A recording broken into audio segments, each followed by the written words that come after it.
Hello, my friends, and welcome to Live Inspire Together with John O'Leary. We record these so that you and I can come into community together to take the next right step and to make a change in the world, starting with our own. A friend of mine a week ago sent me a message that I just thought was priceless. It was a review from Amazon. Now, although we are entering this week into the first anniversary of the book In Awe, rolling into bookshelves around the nation and nations, and the book On Fire has been out for more than 4 years. We have more than 1,000 five-star reviews of these two books. That's pretty awesome. But my friend, and this must be evidence of a truly great friend, tracked down not a 5 or a 4 or a 3 or a 2-star review. Nah, he went all the way to the bottom of the rung. He found a 1-star review. It's long, it's brilliant, but I want to leave you with the mic drop moment. This is how the review ends. In a just world, O'Leary's readers would be compensated for their time for having to read that rubbish. In a just world, O'Leary's readers would be compensated for their time for having to read that rubbish. My friends, tell me something that my children have not told me nightly for years, okay? There's nothing new in that review for me. I've already heard it. I got 4 kids at home. I've heard it before. But it got me thinking about reviews.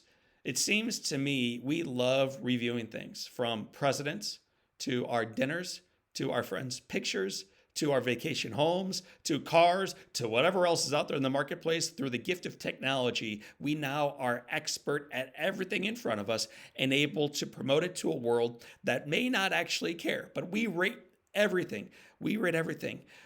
But is it ultimately the rating that matters? Is it ultimately the rating that matters? In this office that you are with me in today, this morning, behind me are the podcast guests. I love those guys. They remind me of what adversity looks like and how we can overcome. Behind me, that's my family. That's why I do the work I do. But over here, these are the leaders that I look up to in my life. Mother Teresa, Oscar Romero, Abraham Lincoln, and others. But there's one guy up there who was wildly unpopular the day he died. 75% disapproval rate for this gentleman. 75% of the nation disapproved of the work, of the leadership, of the words, of the mission, of the dream of Martin Luther King Jr. In 1968, we could agree on very little as a nation. We could not agree on what to do with Vietnam. We could not agree what to do with the challenges we faced with racial injustice. We could not agree with what to do on the issues of poverty and inequality and challenges local and afar. But we could, to a degree of 75%, agree that Martin Luther King Jr. did not have the answers for us at the time. That's what we agreed. 52 years this month after the death, after the murder of Martin Luther King Jr., there is not a serious person among us who would agree, who would think, who would believe even for a moment that Martin Luther King Jr. did not have wisdom, did not have faith, did not have insight and love on the topics that we needed to talk about 52 years ago and still need to have conversations around, honestly, today. There is a reason why in every city in the United States and around it, streets are named after this man. There's a national holiday named after this person. There's a remarkable statue. If you've ever been there, it's beautiful. In Washington, D.C., named after this person.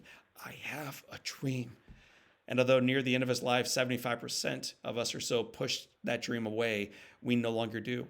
We now cast that same dream and we do so together. So what does this mean for us today? What does this mean for us today?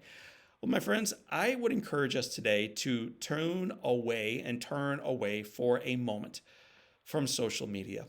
Instead of taking the picture of the hash browns and biscuits in front of you, keep your phone off. Don't worry about rating the food right now. Instead of uploading the next picture of your dog doing the trick or your children going to school or your vacation or whatever else might be in front of you, today, don't worry about the ratings. Don't worry about the reviews. Don't worry about the likes. Instead, worry far less about being considered by others as being good and far more intentionally today and this week on truly being good. Our desire here at Live Inspire Together is this. It is indeed to change the world, starting with our own. Changing the world sounds incredibly difficult, but when we view it instead through the lens of one dream, one word, one hug, one encouragement, one email, one by one. We believe that we indeed can change the world and that it does start with the reflection in the mirror. When Martin Luther King Jr. gave one of his final presentations, final speeches, it was not to a packed audience of adult leaders. In October 1967, just a few months before he was murdered, he spoke to a roomful of middle schoolers. And I want to leave you with these words today. He inspired them and encouraged them to realize the dignity and the beauty of their lives. It's a powerful presentation. You should check it out. And it ends with these words. Here's what he shared. Be a bush if you cannot be a tree.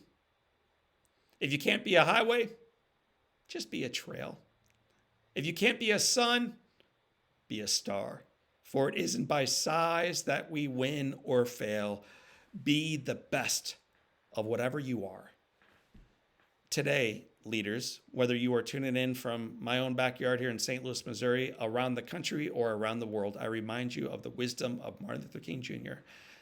That love still wins, that light pushes out the darkness, and that the best is yet to come. Be the best of whatever you are. Below my picture right here, you have an opportunity of learning more about our Live Inspired Together community. I recorded a podcast this week with a hero of mine. Her name is Susan O'Leary Chapchak. I spent the majority of my life being raised with this little one because she is my sibling. If you've never tuned into a podcast, check it out. To learn more about this message around MLK and his ratings and what it means for us today, you can read the entire blog around it. Right below that, there's a picture of my friend, my coach, and yours. His name, he's the one sending you these, is Matt Miller. He's going to have a trap that frequently we fall into and a tip to ensure we don't, and so that you and I can rise above together. And many of you are asking the question, man, how do we make a difference? How do we live this message forward to thank you for what you do with and for us, John? Awesome. 3 ways. Number 1, maybe the most important, take action. Take action. Whoever you are, become the best version of yourself. Avoid the traps, take the tips, and move forward. Focus in on the things you can control, letting go of the things you can't. So take action. Number 2, share the content. Wherever you're tuning in from, there's an opportunity today to share good news. So consider sharing this news, share this video, share this website. And then thirdly, if you'd like to support us at a financial level, there are little links throughout this website where you can learn more about becoming a supporter. We call them internally bridge builders. You help us knock down walls. You help us build bridges. You help us change the world, starting with one life at a time. So those are the 3 ways. Take action, share the message, and become a supporter. My friends, I want to thank you for being part of our community, and I want to thank you for believing like I do that the best of our days remain in front of us. So for this time and until next Saturday, my name is John O'Leary. This is your day. Live inspired.